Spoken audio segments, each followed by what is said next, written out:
All right, let me get your take on a pretty interesting game this week, which is Philadelphia-St. Louis. Of course, Philadelphia, as you know, what they have been calling a dream team, and there's no question that they're stocked with talent, huge names, Michael Vick and everything. They're only 4.5 points as a road favorite at St. Louis. The total has gone down a bit. And there is some, that despite all the marquee names, skill positions, there are some injuries to Steve Smith and a couple of the receivers, and there's some questions on their offensive line. They've got some rookies starting on the offensive line. So what do you guys think? Do you think Philadelphia is a legitimate, more than a field goal road favorite at St. Louis? Who wants to take this one? I'll start.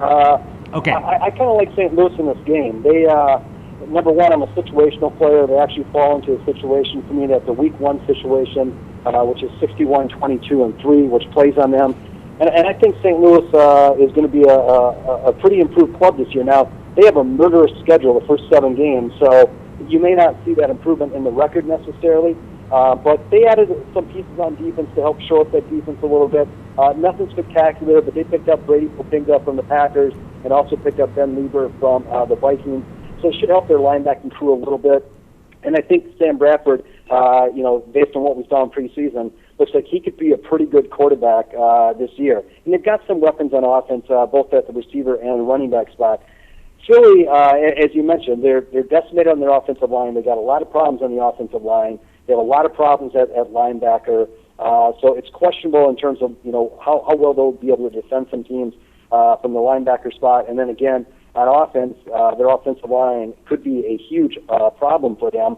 And if you look at Philly last year, they destroyed Washington on the road, but they played a lot of close games on the road last year. They did win by 7 at the Giants with that miraculous comeback at the end. They beat Dallas by 3. They lost at Chicago.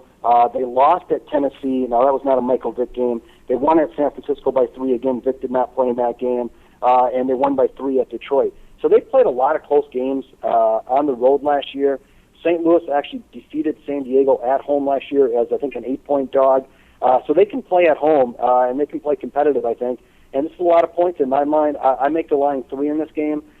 Combine that with the situation in favor of St. Louis, and I like the Rams. I think there's good value on them here. Yeah, I'm kind of feeling the same way. There's a lot of stuff to like about it, but then again, you don't want to bet St. Louis heavily and then the score's, like 28-3 at halftime. Robert Fringo, what do you think about this line?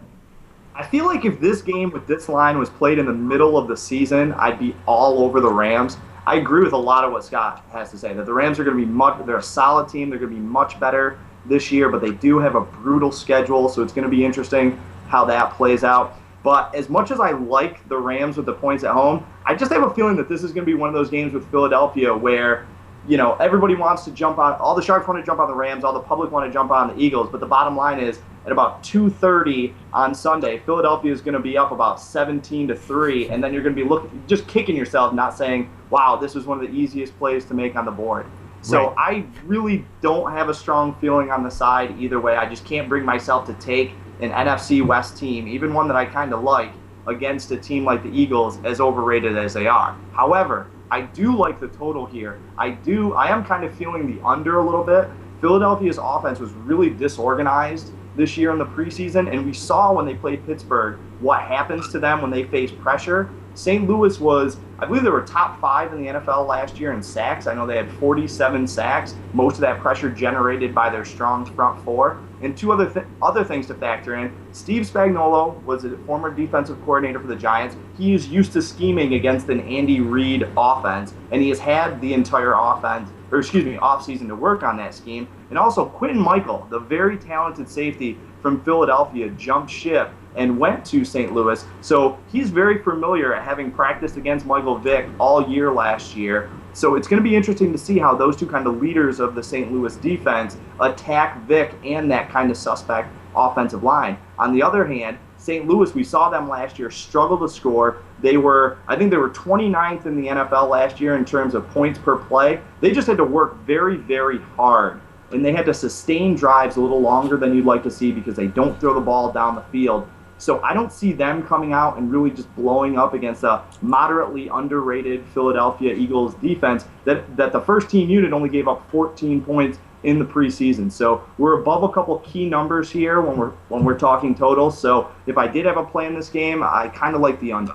Okay, that's an interesting take on it. So lukewarm on St. Louis, but maybe a little gun shy and lean towards the under. Zach, what light can you shed on these lines?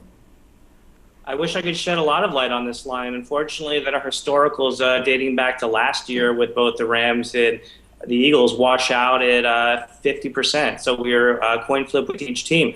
We have it as a 6-point spread with Philadelphia, so that's a 54.5% probability of covering the number.